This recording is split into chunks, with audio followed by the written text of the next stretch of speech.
qui n'a finalement pas très bien géré le Sagat, hein, il faut le dire. Il y a eu quelques erreurs, notamment sur des phases de cancel, de dash trait, des attaques un peu trop évidentes.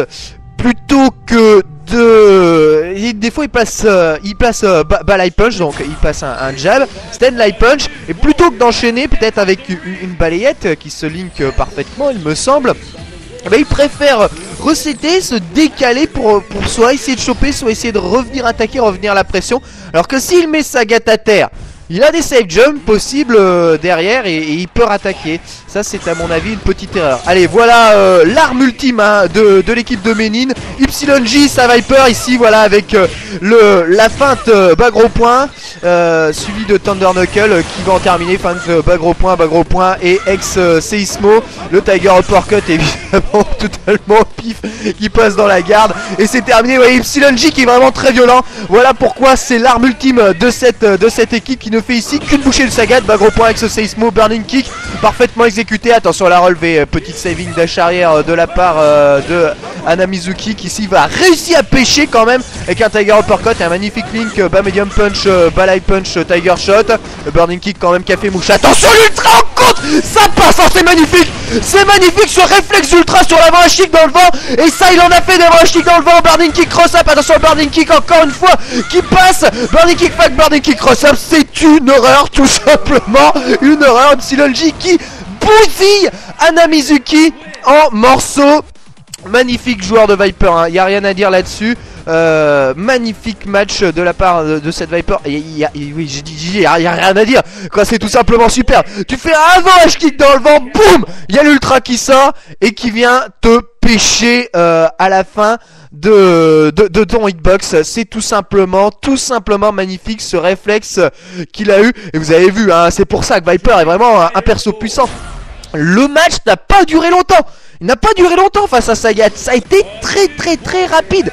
Viper est un perso qui fait mal. Viper est un perso qui peut enchaîner deux bas gros points quoi. C'est quand même, c'est énorme. Je vous rends compte, c'est quand même un des coups qui fait le plus mal du jeu, le bas gros point. Et bah Viper en met deux comme ça, sans problème, en rentrant tout simplement une feinte entre les deux à la Mark of the Wolf. Voilà pourquoi c'est un perso vraiment typé joueur de XNK. Et qu'ici encore cette feinte de Seismo qui permet à Viper de se décaler. Burning Kick qui passe dans la gare. Alors, je vous ai pas donné le nom de son adversaire, il s'appelle Yasuya. Il jouera lui aussi Rufus, donc deux Rufus dans la team de Anamizuki. Et ici ce Burning Kick qui touche cross-up pour l'ex Messi à la relevée. Ou celui-là il va faire très mal. Attention parce que le pressing est gratos là. Bien joué le ex Burning Kick pour se sortir du pressing de Rufus avec ce cross-up.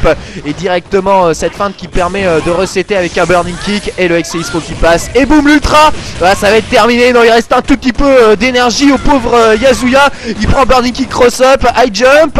La tentative d'empty jump cross-up qui ne passe pas. Descendre du pied feinte pour essayer de provoquer le pif. Mais ça ne marche pas. Quelques feintes de Seismo qui ne passe pas et double touche ici entre un Thunder Knuckle et la fin du Messia permet à YJ de remporter le premier round de ce match. Balle de match donc pour YJ. S'il réussit à remporter ce round là, c'est la qualification pour le best 8.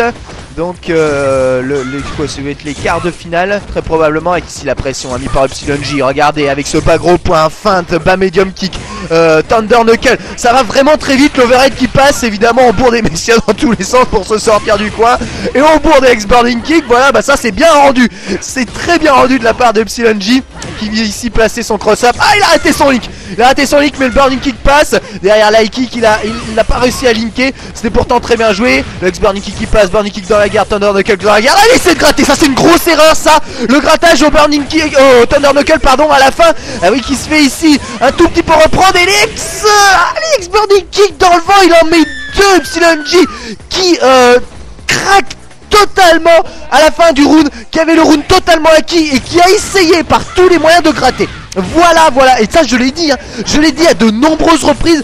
Voilà, dans la spirale dans laquelle il ne faut jamais se retrouver. La spirale c'est de se dire je vais gagner en grattant, et limite je veux gagner en grattant. Et vous avez vu, ça a totalement perdu ici Epsilon G. Alors, par contre il va passer ici son cross-up, gros point, si de Thunder Knuckle, gros point, Thunder Knuckle encore sur le stun, c'est terrible, burning kick, exo burning kick en juggle, tout simplement superbe. Epsilon G qui rend parfaitement le round un tout petit peu perdu bêtement à son adversaire et qui qualifie donc son équipe pour les quarts de finale de ce bloc A. Voilà, seul match du bloc A. On va enchaîner avec le bloc B qui est le bloc de Momochi avec en fait les matchs de la team de Momochi tout simplement. Seul match qui présente réellement un intérêt où vous allez voir Momochi à mon avis qui va être tout simplement extraordinaire.